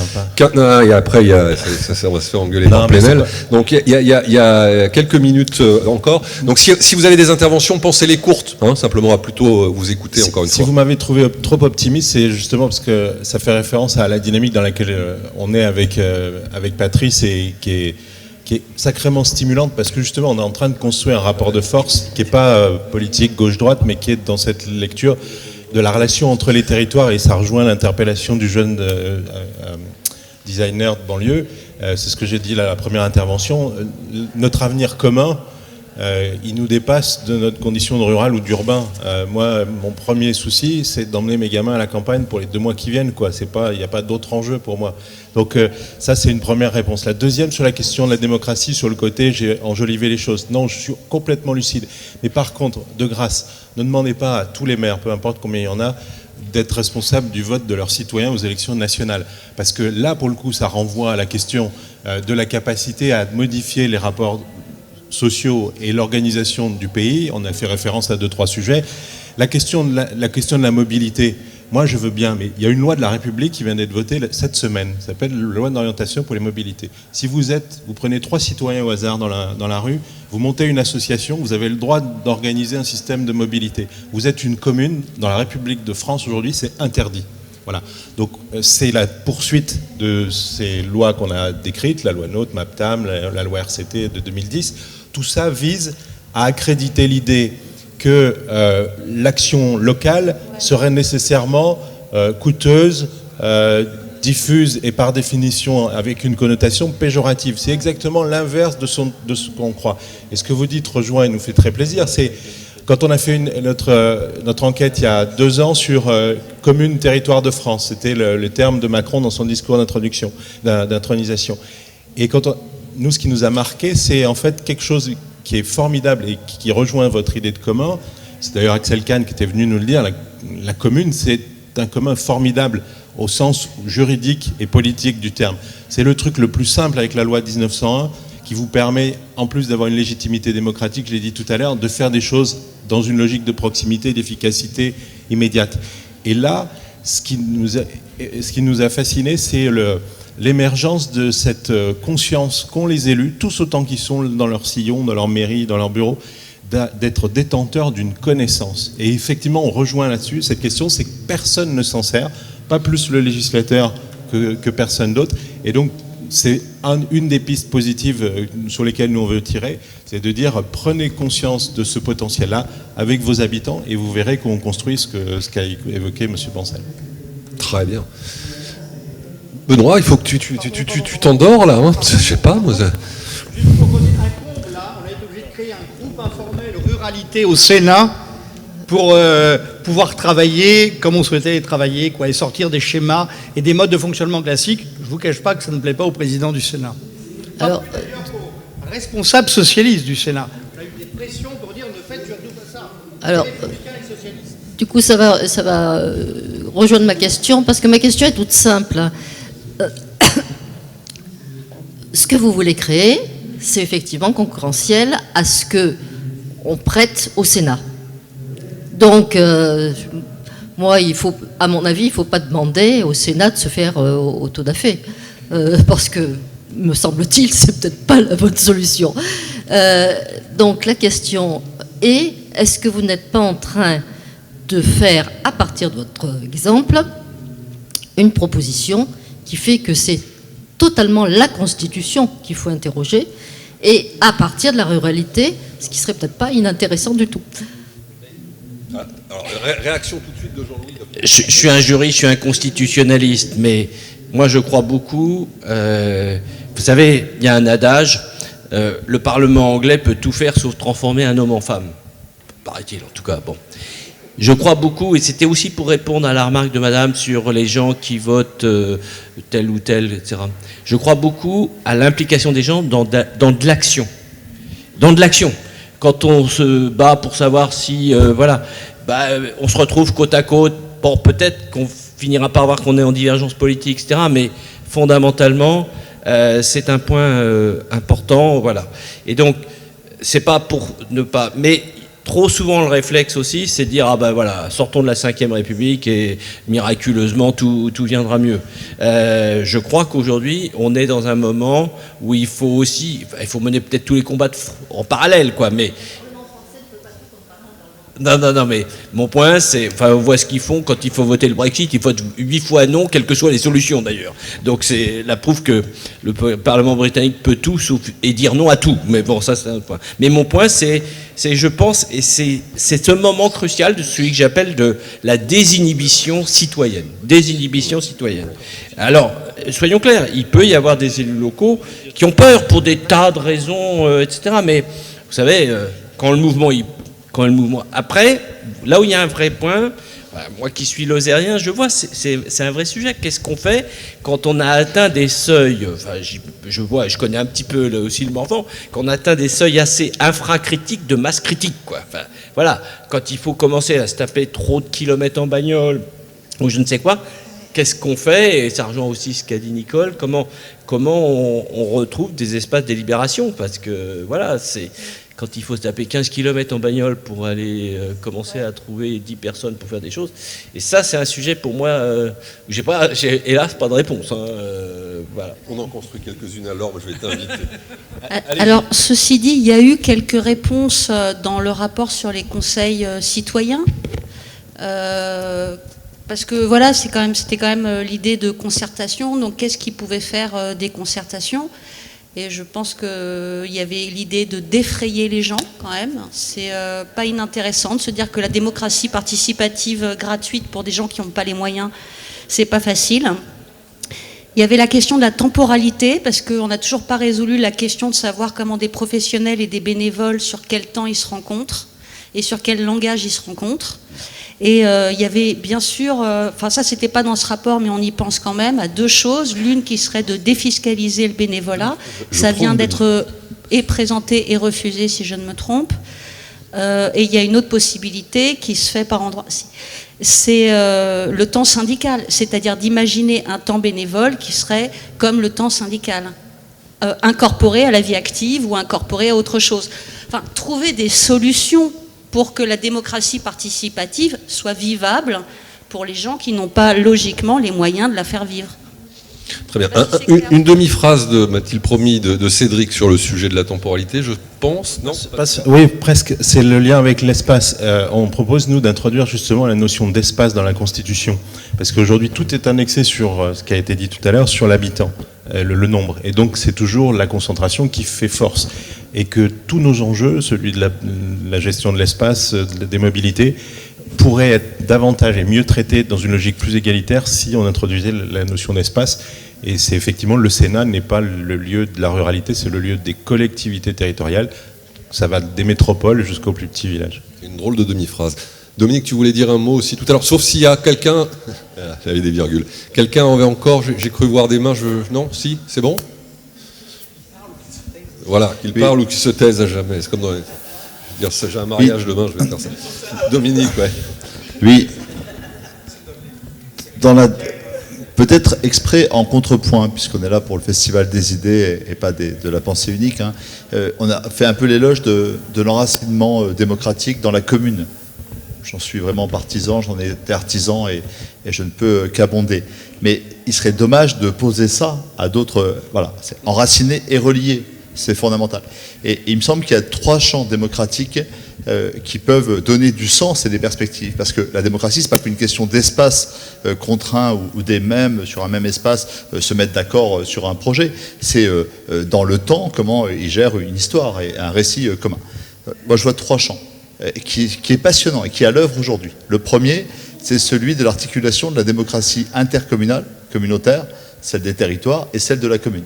Et là, il y a un champ d'innovation extraordinaire que la loi ne limite pas vraiment, qu'elle pourrait consolider, mais qui est à l'œuvre aujourd'hui. Moi, j'étais hier avec des présidents d'interco qui racontent comment ils renforcent à la fois la vie communale et la vie communautaire. La commune comme creuset de l'intercommunalité, cadre d'expression de l'intercommunalité, et la commune comme creuset de l'intercommunalité, c'est un champ extraordinaire à inventer. Être d'un lieu et d'un territoire à la fois. Deuxième champ, c'est celui de la coopération avec les métropoles, avec les villes moyennes, bref, toute la maille de la diversité de nos territoires. Il n'y a pas de hiérarchie des valeurs. J'aime beaucoup quand tu dis, Patrice, il n'y a pas de centre et de périphérie. Il y a des lieux différents qui doivent absolument coopérer. La logique de la concentration des savoirs dans les métropoles, c'est un hubris qui est insupportable pour les ruraux. Et ils sont dépendants de nos communs, nous ne devons pas être dépendants de leurs savoirs. Donc on a à avoir des échanges de connaissances et des partenariats fondés sur la réciprocité, sur une équité. Et ce champ autour des plans climat territoriaux, autour des plans alimentaires territoriaux, auprès de l'économie circulaire, de toute cette diversité de plans, pourrait être consolidé là également dans un champ législatif. L'État pourrait dire, j'aide d'autant plus les territoires qui cèdent entre eux à faire des schémas de services publics et privés qui ne soient pas léonins, qui couvrent l'ensemble du territoire, qui ceci, qui cela, dans le domaine de la santé, etc. Bref, l'État pourrait encourager l'empowerment territorial, l'empuissancement, comme disent les Québécois, des territoires à s'allier et à s'articuler les uns et les autres. Et l'État pourrait dire, vous coopérez, donc vous contribuez au bien commun, et vous assurez la couverture du territoire, et je viens accompagner cela. Ce serait un New Deal rural-urbain accompagné par l'État, j'y crois profondément. Dernier point, c'est comment chaque parcelle de territoire, qu'elle soit des quartiers, camarades, de la ruralité ou des métropoles, est reliée à la planète. Parce que si on ne fait pas ça, on fabrique une mondialisation libérale où on réplique en miroir les tentations fascistes qu'on connaît. Et moi j'expérimente, je dis juste une expérience locale que je vous livre pour mémoire. On est en train de faire une cartographie communautaire d'un territoire rural pour voir comment chaque action agricole, alors qu'un tiers des paysans, chez nous comme chez vous, va prendre sa retraite dans les 10 ans. Comment les schémas fonciers, gaz à effet de serre, valeur ajoutée agroécologique, etc., sont des contributions positives ou négatives à la planète. C'est-à-dire que comment, comme citoyen d'un territoire, je contribue par mes choix publics et privés à un récit planétaire salvateur ou au contraire mortifère. Et ça, à mon avis, cette triple reliance, commune-communauté, ville-campagne et territoire-planète, est fondamentale dans le récit démocratique que nous voulons fonder à gauche. Oui, moi je voudrais juste enchaîner là-dessus, parce que je trouve que vous posez effectivement une question essentielle qui est celle des alliances. Des alliances entre les territoires. Et vous donnez comme échelon du possible de ces alliances, effectivement, les EPCI. Et les EPCI, on va dire à taille humaine, hein, pas ceux qui, effectivement... EPCI, c'est les intercommunalités. Les intercommunalités. C'est pareil. Hein. Voilà. Alors, il se trouve qu'il y a des outils d'expression citoyenne qui ont été définis par la loi. Ils ont été définis, mais on ne leur a pas forcément attribué les moyens de fonctionner. Ce sont les conseils de développement. Ils viennent de fêter leurs 20 ans. Au Sénat. Mais en même temps, il y a une loi qui est en train d'être élaborée pour les voir disparaître. C'est quand même pas mal. Et ils ont 20 ans, mais en 20 ans, ils ont été rendus obligatoires dans les EPCI de plus de 20 000 habitants dans la loi Notré, mais ils n'ont pas été dotés de moyens pour fonctionner. Bon, tous les sujets sur lesquels vous venez de conclure et qui sont vraiment intéressants, plan, climat, air, énergie, territoriaux, les EPCI sont saisis, les conseils de développement sont saisis pour travailler dessus. Les questions des alliances entre territoires ruraux et urbains, les conseils de développement se sont auto-saisis sur la Nouvelle-Aquitaine pour les traiter, auto-saisis régionalement, c'est-à-dire en créant une coordination de plus de 25 conseils de développement pour aborder ces questions. Mais la loi définit leur existence, mais la loi n'oblige à aucun moment les établissements publics de coopération intercommunale de prendre en compte les avis qui sont élaborés. Alors, c'était très intéressant parce que tout à l'heure, vous avez tous plus ou moins effectivement dit la loi, il faut la construire. Votre exemple hein, sur la suggestion de Christian Paul pour que les choses avancent. Vous avez dit la loi, il faut savoir effectivement la transgresser. Voilà, c'est passionnant parce que ça se joue entre ça et ça.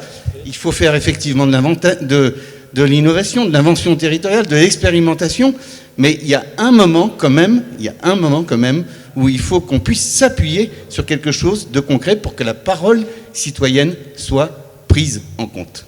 Oui.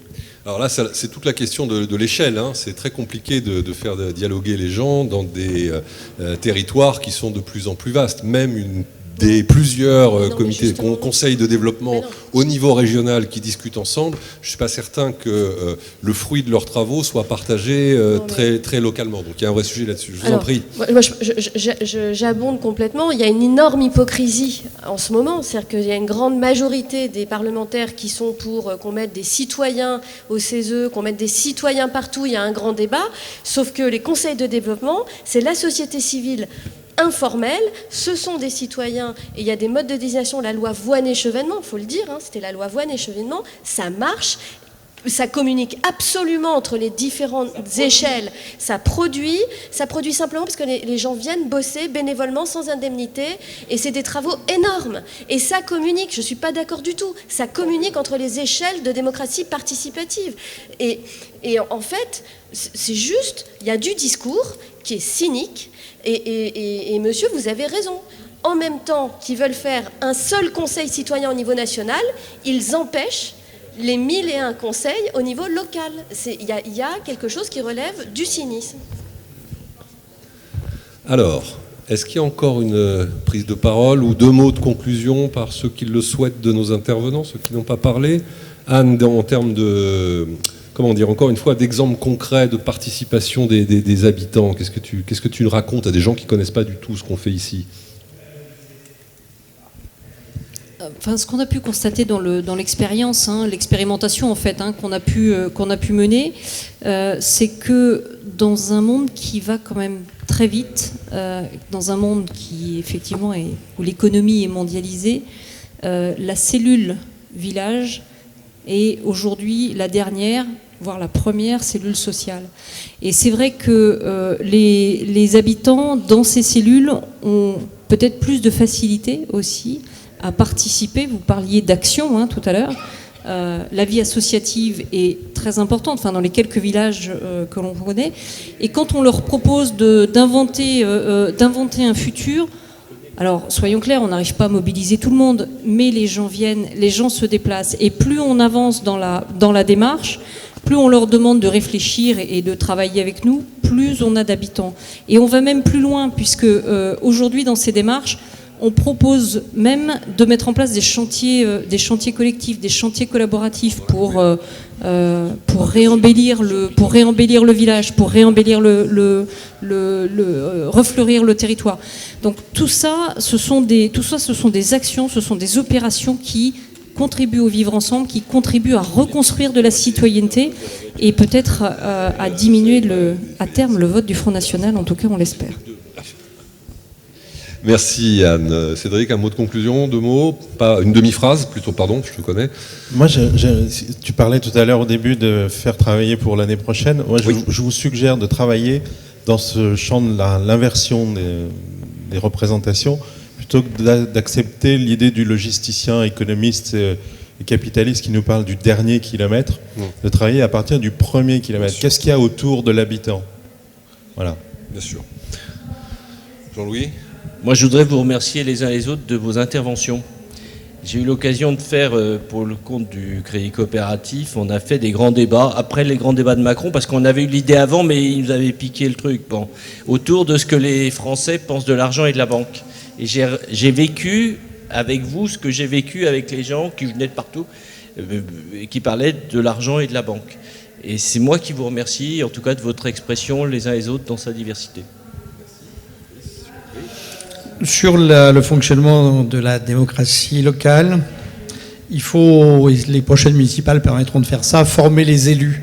Ça n'est pas simple à animer, c'est aussi changer sa posture d'élu, c'est-à-dire l'élu plutôt animateur que celui qui apporte des réponses quand il est en mesure d'apporter des réponses à des questions. Ça me paraît important et on néglige un peu ça, alors même qu'a priori il y a des moyens pour le faire.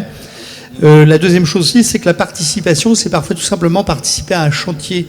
C'est-à-dire qu'il y a des gens qui n'ont pas l'habitude des prises de parole, dans des réunions, c'est compliqué. En revanche, quand on les sollicite sur des choses particulières, ils vont venir donner un coup de main pour, comme le disait Anne, embellir quelque chose, faire un travail de rénovation, etc. Et à ce moment-là, sur le sujet particulier, on peut échanger. Et on est dans d'autres formes. Et ça facilite les choses et ça permet à chacun de pouvoir participer. Dernière chose, le combat contre la métropolisation. C'est-à-dire pour qu'on ait une approche qui soit égalitaire des territoires et qu'on cultive l'égale dignité des territoires et des habitants qui sont sur les territoires. Parce que la question est celle-ci. C'est-à-dire qu'aujourd'hui, on a une échelle des dignités sociales. On a d'abord le rural, après on a l'urbain, après on a le métropolitain, puis alors on atteint la crème de la crème, vous savez ce que c'est? C'est le parisien. Enfin, quand on est en France, ou le cosmopolitain, si on veut voir un peu plus large. Non, mais quand moi, à Nevers, j'évoque la question de la ruralité. On me dit, mais nouvelle ruralité, pourquoi tu as pris ça? Ça n'intègre pas Nevers, qui est une ville. Ben, bien sûr que ça n'intègre pas, que Nevers est une ville, mais une ville dans un espace rural. Quand on est au cœur de Nevers, on est à la fois en ville et très proche quand même de la campagne environnante. Mais j'entends bien, c'est-à-dire qu'en gros, qu'est-ce qu'il nous fait là? Nous sommes des urbains, il est en train de nous tirer vers le bas et pour qu'on soit considérés comme des ruraux. Et là aussi, il faut qu'on arrive à casser ça. Tout ça pour dire que ce combat est un combat de gauche, parce que c'est un combat de domination sociale, domination culturelle et de domination en termes de dignité humaine. Merci. Dominique, tu voulais dire un, mais vraiment rapide. J'en profite le temps de lui passer le micro pour dire que ensuite c'est apéro en bas, donc avec tout le monde, et voilà, avant d'aller au prochain débat. Donc tu termines, tu clos ? Oui, peut-être que, comme une ouverture, c'est pas uniquement lié au monde rural, mais la question c'est reconstruire la gauche autant que le milieu rural. Enfin, pour nous, on est réunis pour ça ici. On n'est pas venu pour le monde rural, on est venu pour voir comment la gauche peut être utile à la planète, aux gens, à la dignité humaine, etc. Et je livre 2 choses, c'est que on manque terriblement en milieu rural comme ailleurs d'une éducation populaire qui fasse grandir des citoyens. Non mais je le dis, c'est que si on revenait au pouvoir et si on avait le pouvoir d'influer le pouvoir, ça serait certainement cette question de l'investissement citoyen qui serait la première chose. Quand je relis l'histoire de ce qu'ont été les mouvements d'éducation populaire dans le milieu rural, on est tous en train d'en faire les 70e anniversaires là. Ils ont été d'une fécondité extraordinaire. Sommes-nous prêts à préparer une nouvelle fécondité? Non pas sur des vieilles lunes, mais sur de nouvelles espérances. Deuxième élément, c'est tout, tu l'as très bien dit Patrice, même si je ne partage pas tout, c'est une question de représentation. Et dans cette représentation, il y a une compétition entre les normes privées aujourd'hui, qui sont super dominantes. Une des formes du néolibéralisme, c'est la privatisation des normes. Et je crois profondément que l'avenir de la gauche, c'est refaire de la représentation publique commune et refaire de la norme publique, qu'il s'agisse de responsabilité sociale, environnementale, de mesure de notre impact écologique et du degré de citoyenneté. Il nous faut redécouvrir la puissance publique à travers sa puissance normative et résister à cette privatisation des normes. Super. Ben ouais, vous pouvez les applaudir, c'est très fort. Merci à vous encore une fois.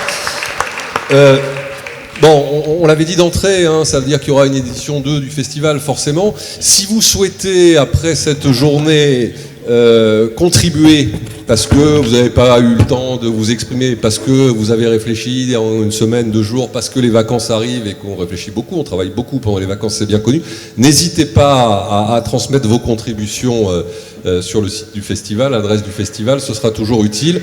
Et on se donne rendez-vous, j'espère, l'année prochaine pour la saison 2 de la ruralité moderne. On va boire l'apéro maintenant. Merci beaucoup.